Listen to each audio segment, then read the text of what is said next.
चाहे राम कथा हो चाहे भागवत हो,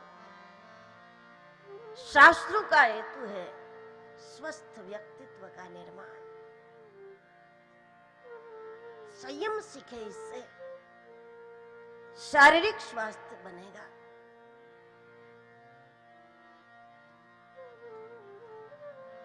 भक्तों के जीवन को, उनकी पीड़ाओं को, उनकी पुकार को समझे,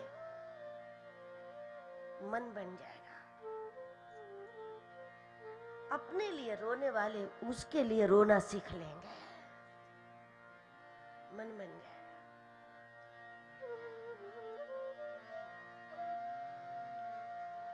क्योंकि कुछ बातें इंसान के जीवन में ऐसी हैं कि जो अनिवार्य है। आंसू जिसमें है, आंसू नाम की चीज जिसमें है, उन सबको रोना अनिवार्य है, लेकिन दिशा तय करनी है। अपने लिए रोना है, केवल अपनों के लिए रोना है, दूसरों के लिए रोना है, ईश्वर के लिए रोना, दिशा तय कर।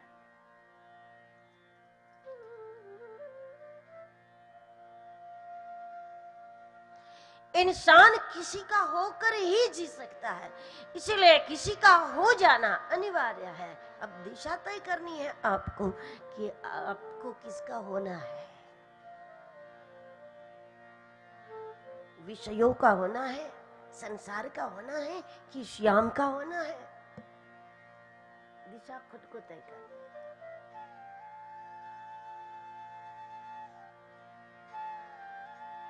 भक्ति की महिमा, भक्तों का जीवन, जिनकी पुकार मात्र से परमात्मा कभी भी कहीं भी किसी भी रूप में प्रकट हो जाता है,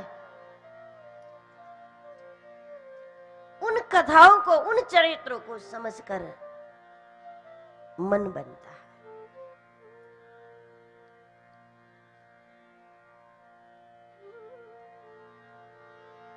और परमात्मा है, यह है को स्पष्ट करने का शास्त्रों में बहुत प्रयास किया जाता है।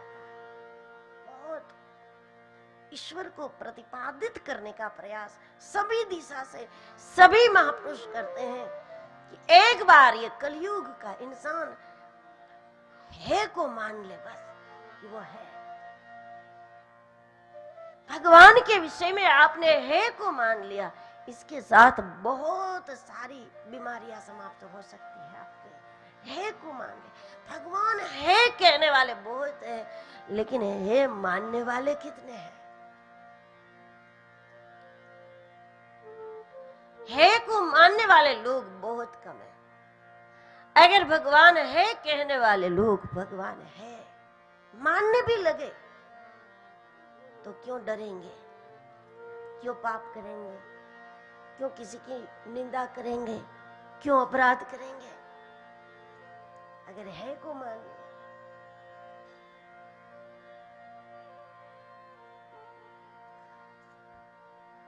भगवान है ये स्पष्ट करने के लिए तरह तरह के प्रयास शास्त्रों में किए जाते हैं कि वो है, निकट है, अपना है, व्यापक है, स्नेही है और हम सबको वो चाहता है। ये सब बताने का प्रयास विविध तरीके से शास्त्रों में होता है। अगर पहले वाले प्रसंग से स्पर्श नहीं हुआ तो दूसरे वाले से हो जाएगा, दूसरे से नहीं हुआ तो तीसरे वाले से हो जाएगा। लेकिन अगर हमने इसको सावधानी से समझने का प्रयास किया तो 21 तारीख तक किसी न किसी प्रकरण से उस है का हमको अनुभव हो जाएगा।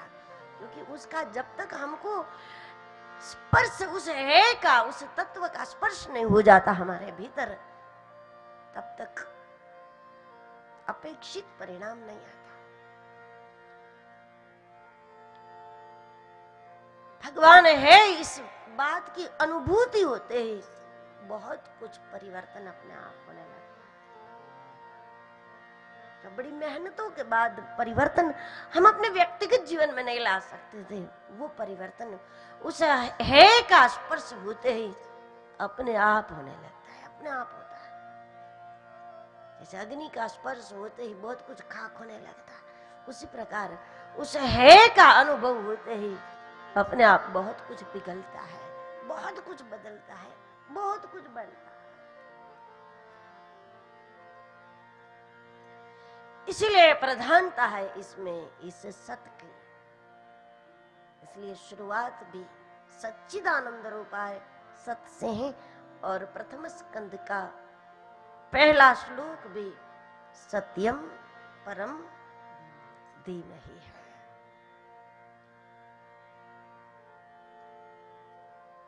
धर्म ग्रंथ और धर्म गुरु, ये दोनों का एक ही उद्देश्य रहता है कि उनके आश्रित सत्य की ओर आगे बढ़े,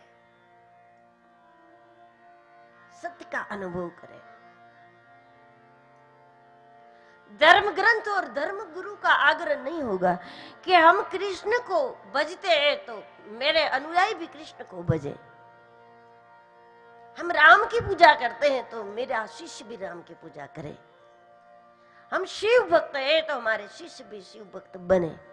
धर्म ग्रंथ और धर्म गुरु का यह आग्रह नहीं होता, उनका प्रयास होता है कि उनको मानने वाले लोग सत्य की ओर आगे बढ़े, सत्य को माने। परमात्मा है, व्यापक है, अपना है, करीब है, इस सत्य का स्वीकार करें और फिर उस सत्य को जिस रूप में वो स्थापित करना चाहे करें। उनका अनुयायी उसको भगवान पांडुरंग के रूप में विराजमान कर दे तो धर्म ग्रंथ और धर्म गुरु को कोई ऐतराज नहीं है।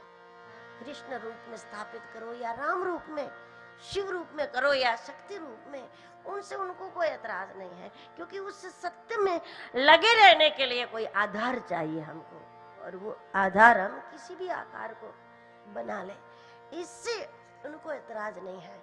लेकिन सत्य की ओर बढ़े, सत्यम परम धीमहि।